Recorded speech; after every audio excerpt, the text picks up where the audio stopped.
All right, today I'm going to begin with a very simple and easy picking exercise. It's got two notes. There they are, E and B, with a downstroke and an up. And we can make that a little smaller of a motion if we want to do it faster.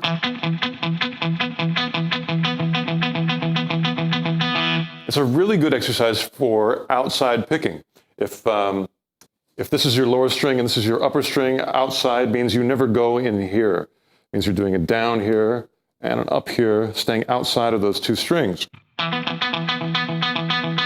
Let's have a look at my right hand.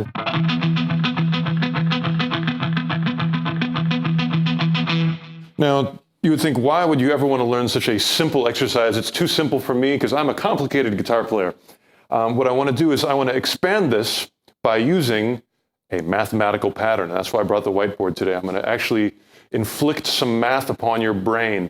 And here's what I'm going to do. I'm going to take an E minor triad, which is very useful in rock and heavy metal. That's the sound of E minor. And an E minor triad is three notes, E, G, and B. And it doesn't even matter how you play them, it's going to be a triad. I'm just going to play it like that to get the sound in your ear. So now you know what it sounds like, and let me write those notes down, because here's where the math comes in. I'm going to write down E, G, and B, and then I'm going to do it again, because the next one's going to be the next octave up. So this is how most guitar players play arpeggios, is they start at the bottom note, and they go dun, dun, dun, dun, dun, dun, and they can sweep pick it, you know, or however they do it, they just start at the bottom and they go all the way up, and that's the way most people play arpeggios. But what I wanted to do is I wanted to break up the notes a little bit, and so I'm going to skip the G, and I'm going to go straight from the E to the B. So let's write it this way. I'm going to write E and B is our first little thing. And that's easy to play, because that's basically the power chord that we started with. Back to our picking exercise. Let's actually play it on the 12th fret in 12th position. Again, this is so easy, it's no worries. The next part, I'm going to take the same principle, but I'm going to start with the G note, skip the B, and go to the E. So you can sort of see the pattern forming. You skip the middle guy. And so that is G and E. Now, playing this one, with guitar, it's unlike piano. You have different choices of where to play the notes. So you could play G and E like this. You could do it, but I'm going to do it like this. Now there you actually have to skip a string. You're not playing the A string. You're playing the G there and the E there, and you're skipping over the A string. But the picking is the same. You're still doing a down there and an up there, outside picking. So it doesn't really feel different. It's just a little bit bigger of a motion, but the same technique. So let's practice going between these two.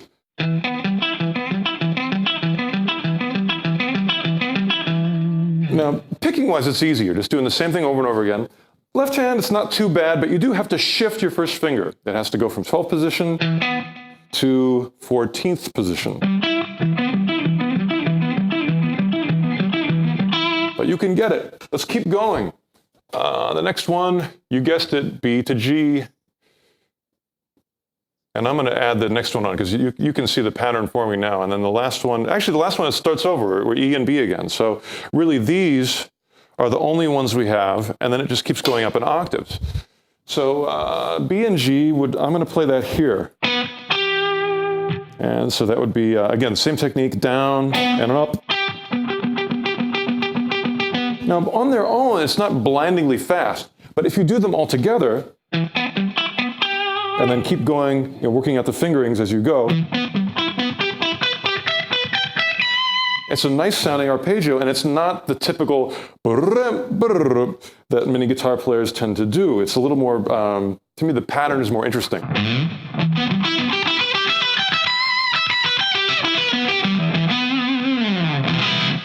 A glorious sound. So the next thing I'm going to show you is you can do this to scales or arpeggios besides E minor triads. There's a lot more available in music than that. And I'm going to give you the other maybe most useful sound in heavy metal, which is C Lydian, sort of corresponds to this. It's the the typical heavy metal progression. If you're going like,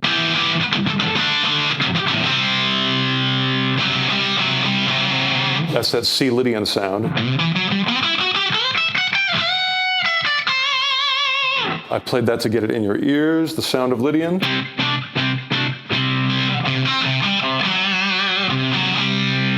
And to me, the most important notes in Lydian, of course you can play the whole scale, but I don't want to play the whole scale. I just want to play what to me is the coolest notes.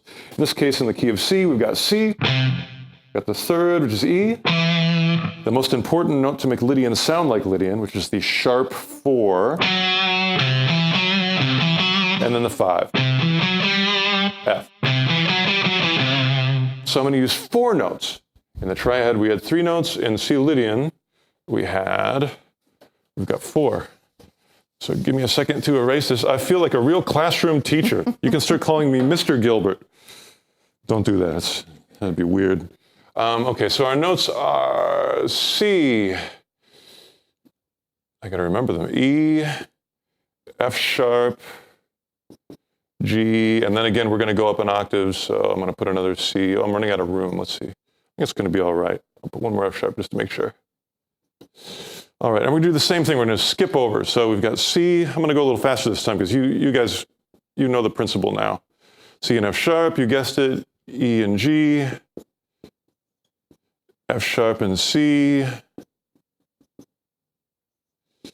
And G and E.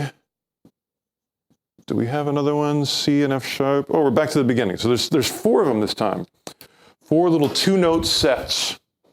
So again, the challenge when you work this stuff out is figuring out the fingering. Because on guitar, C and F sharp, that was pretty easy because it's going to be, it would be a big stretch if you don't do it this way. So I'm just going to play through them. I'm going to give you the answer, which would be, now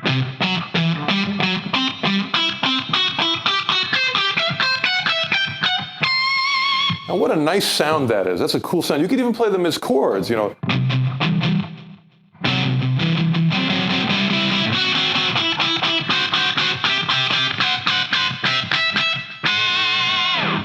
And to me, that's a really, even though it's math, like it's not even though, because it's math, it sounds good.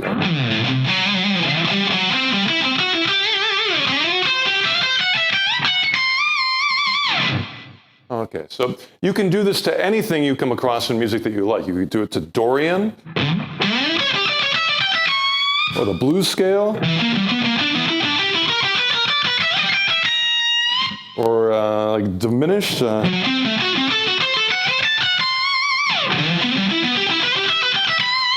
And that's back to our E minor triad. So it's a way of breaking things up by skipping the middle note and trying to choose the best notes to give you the flavor of the mode or arpeggio that you're playing. That's it. Enjoy the notes, play the good ones, and rock and roll.